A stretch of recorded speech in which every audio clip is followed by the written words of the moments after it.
Okay, so today's lesson is on square roots and cube roots, but we will be focusing more on square roots today.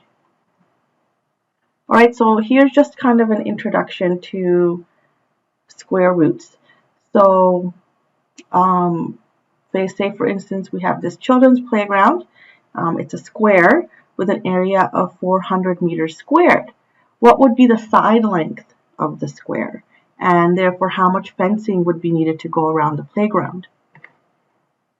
All right, so we figured out here if the area is 400 meters squared, therefore the side length of the square would have to be 20 meters, because to figure out area of a square, it is side squared. All right, and then to figure out the fencing, that would be like the perimeter of the playground, which gave us 80 meters, 20 plus 20 plus 20 plus 20. All right, so just a bit of introduction to square roots. So when we are calculating square roots, for example, we would say that 7 is the square root of 49 because 7 times 7 equals 49. Also, we can say that negative 7 can also be the square root of 49 because negative 7 times negative 7 also is equal to 49. But the positive 7 is called the principal square root of 49.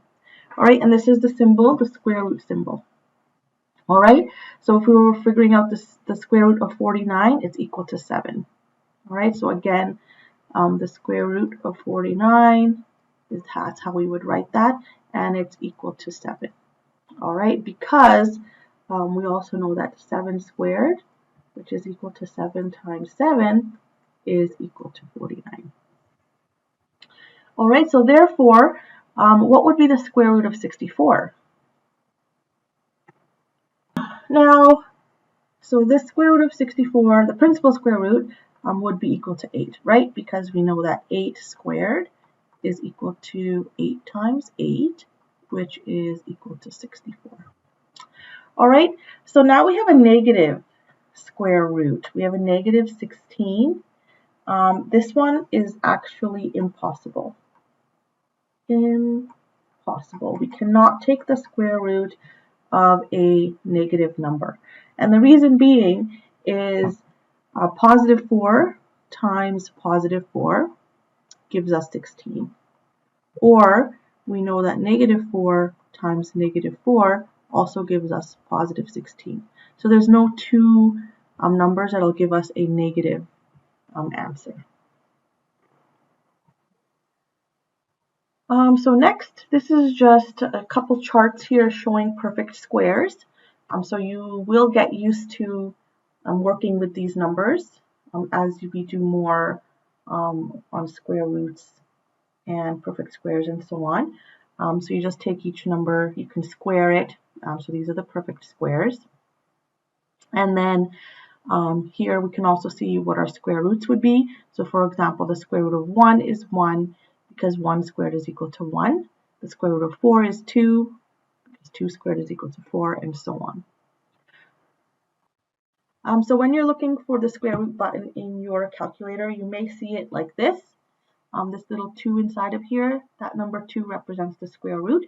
But for a square root, it's never normally written like this. It's normally just written like this way. Then a cube root, we have the 3 inside of there. It's called the index. And then if you're looking for any other nth root, then you'd find the y shown like this in the index. So this part here is called the index. All right, so here just a little bit of introduction to the cube root. So for example, when calculating cube roots, we can say that 2 is the cube root of 8. All right, so if we were looking for the cube root of 8, written like this, the cube root of 8 would be equal to 2. And the reason being is because 2 to the power of 3 is 2 times 2 times 2, which is equal to 8. All right, and we can take the cube root of negative numbers. All right, for example, if we were looking for the cube root of negative 8, so the cube root of negative 8 is equal to negative 2. And the reason being is because negative 2 to the power of 3 is equal to -2 times -2 times -2, which does give us -8. All right, so here just again, square root, we don't ever show the 2 in the index. Here we have a cube root, we show the 3 there in that index. In this example, we're looking for the cube root of 64. We'll just write that out like this, just so we can see it more clearly. So the cube root of 64. So what would be our answer here? So we know that 4 to the power of 3, which is 4 times 4 times 4, that gives us 64. So the answer here would be 4.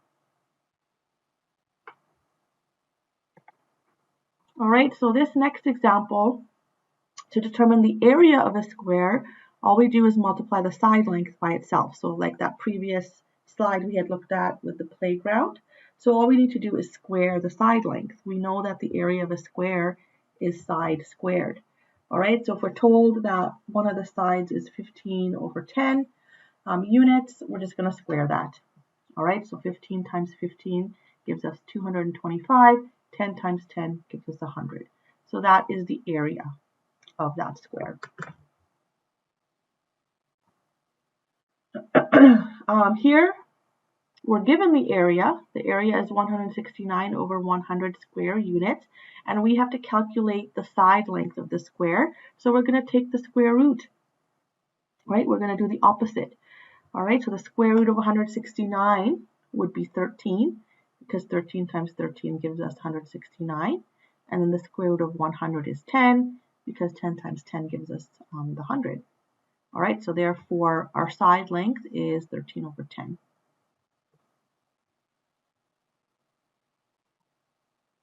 All right, so basically squaring and taking the square root are opposite or inverse operations. So the side length of a square is the square root of its area. And these are the two examples we just looked at in the previous two slides. But you can rewrite those as decimals as well. So 225 over 100 is 2.25.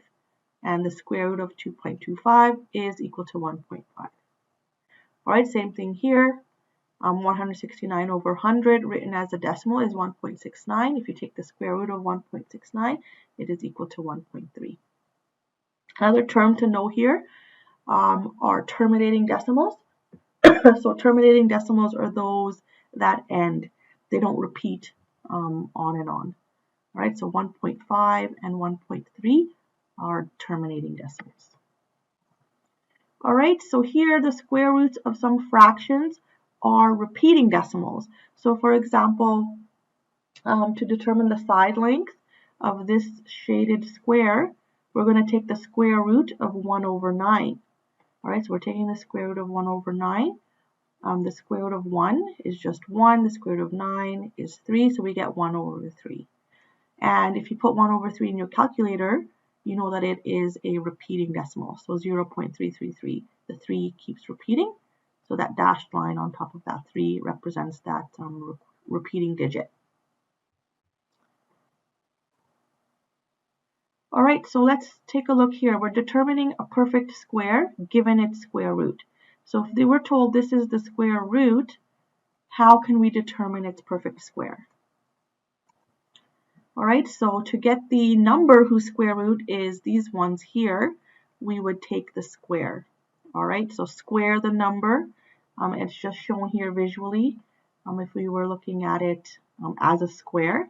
So basically you take 3 over 8 and you would square it. So we would end up with 9 over 64. Same thing with 1.8. You would take the square of 1.8. So 1.8 times 1.8, which gives us 3.24. All right, so if we were to write that out, 3 over 8 is the square root of 9 over 64. So the square root of 9 over 64, like that, is equal to 3 over 8. Right, and then if we had here the square root of 3.24, that would be equal to 1.8. Our next examples, we're looking at fractions, and we have to be able to identify them if they are perfect squares or not. So the first hint I've given you here is to make sure the fraction is in simplest form first. So make sure it's in reduced form. So if we look at 8 over 18, it is not in reduced form. So you would put it in reduced form first. 16 over 5 is already in reduced form, and so is 2 over 9 is already in reduced form. So once it's in reduced form, then you would take a look at your numerator and denominator and determine if it is a perfect square. All right, so for 8 over 18, we're going to simplify it first, and we get 4 over 9. All right, once we've simplified it, now you would look at 4 and 9 and determine if they are perfect squares. And 4 is, because 2 times 2 gives us 4. 9 is also a perfect square because 3 times 3 gives us the 9. All right, so therefore, because 4 over 9 is a perfect square, so therefore 8 over 18 would also be a perfect square. All right, so whenever you have a question like that, just make sure your fractions are in simplest form first. 16 over 5. So the 16 is a perfect square because 4 times 4 gives us 16, but 5 is not a perfect square. So we would say 16 over 5 is not a perfect square. And then similarly with 2 over 9, the denominator 9, that is a perfect square because 3 times 3 gives us 9, but 2 is not a perfect square. So 2 over 9 is not a perfect square. And next we're identifying if decimals are perfect squares. So a hint here is you can put it in fraction form, but like I said, you can also put it in your calculator as well. So determining if each decimal is a perfect square. So the two methods, method 1, put it as a fraction, method 2, put it into your calculator. All right, so let's look at method 1 first. So 6.25 written as a fraction would be 625 over 100. Make sure to simplify it next, and we get 25 over 4. All right, and then 25 is a perfect square because 5 times 5 gives us 25. And then 4 is also a perfect square because 2 times 2 gives us the 4. So therefore, 6.25 is a perfect square. Using your calculator, if you put this into your calculator, square root of 6.25, you will end up with 2.5. And 2.5, it's a terminating decimal, so therefore we know it's a perfect square.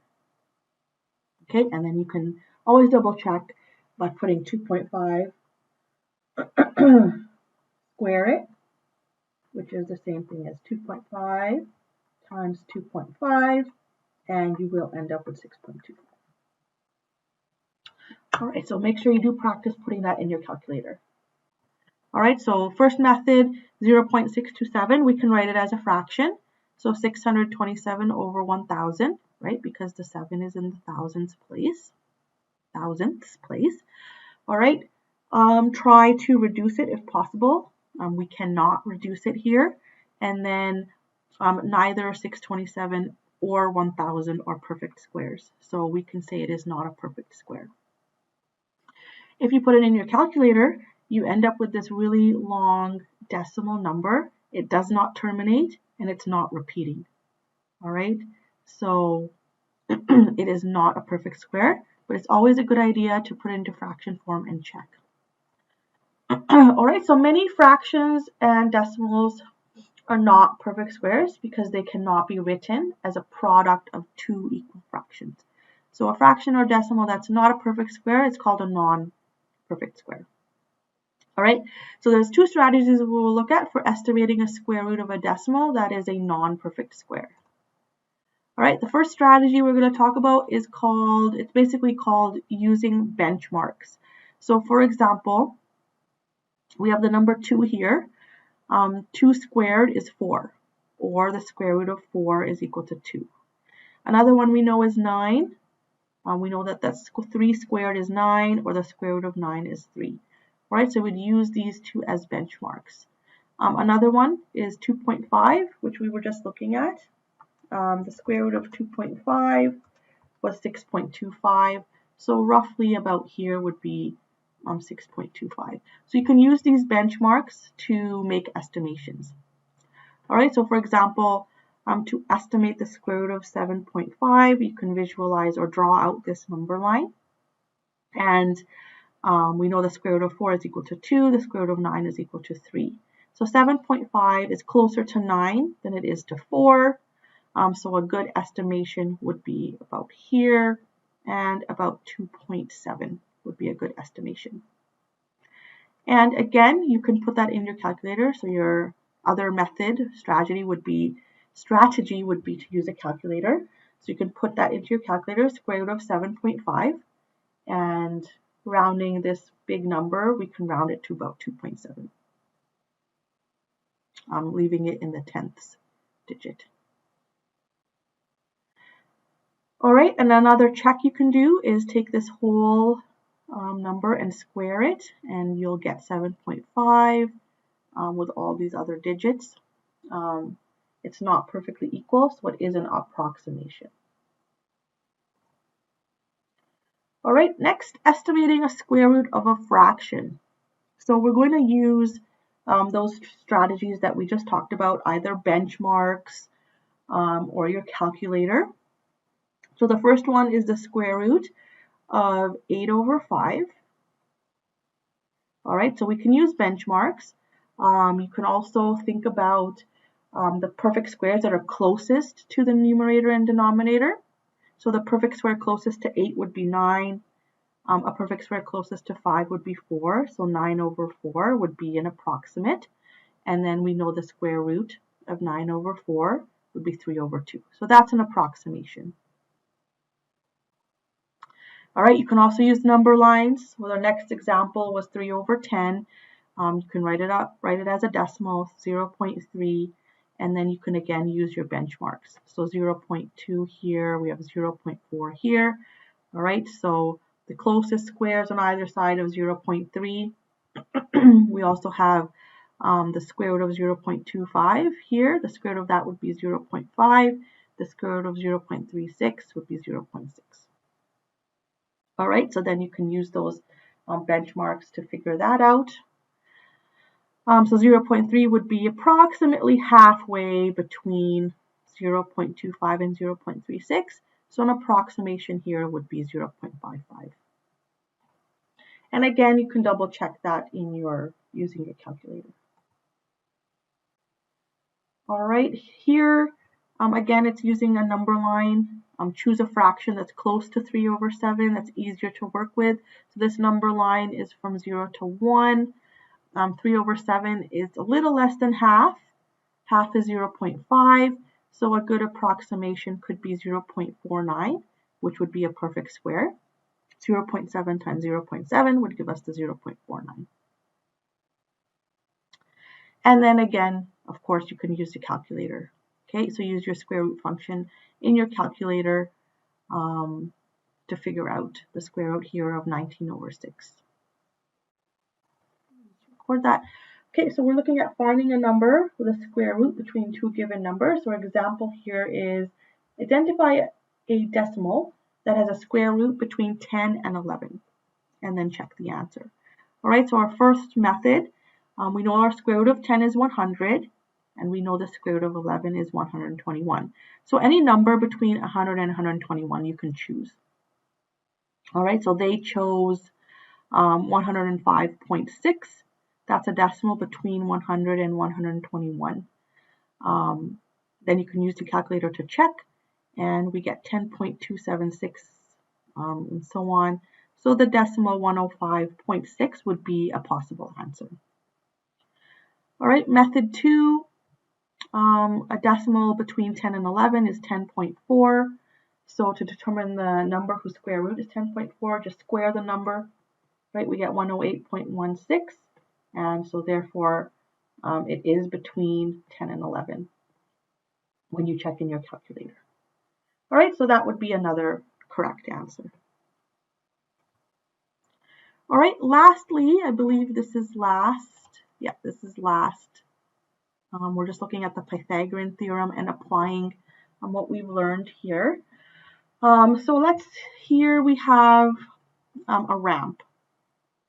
and we want to cover this slope part. We want to cover that in carpet.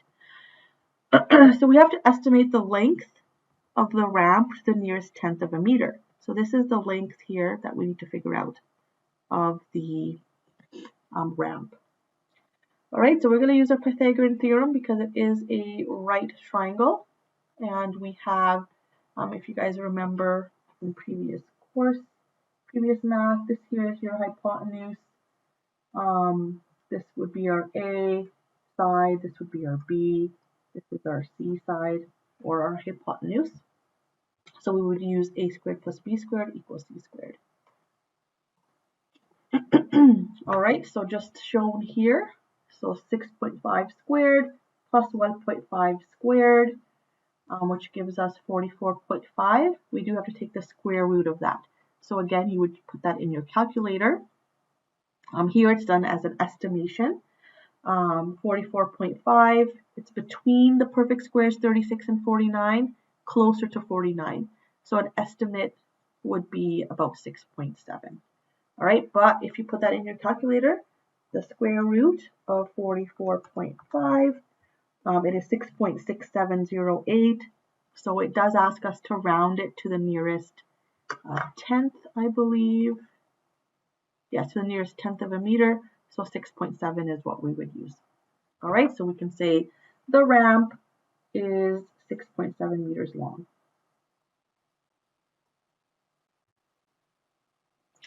All right, part B, use a calculator to check the answer. We've already done that. We put it into our calculator and we checked that. We got 6.7 when we round it. And lastly, we just had to calculate the area here, calculate the area of carpet needed. So this here is where we are looking for the area. All right, so to calculate the area, we're going to take that 6.7, multiply it by 2.2. So just going to go back here to show you that 2.2 is here, and then 6.7 is what we just calculated. All right, so that is our rectangle. Area of a rectangle is just length times width. So 6.7 times 2.2. All right, so that gives us about 15 meters squared of carpet are needed. 14.74 was the actual answer. We're just going to round it up to make sure that there's enough carpet.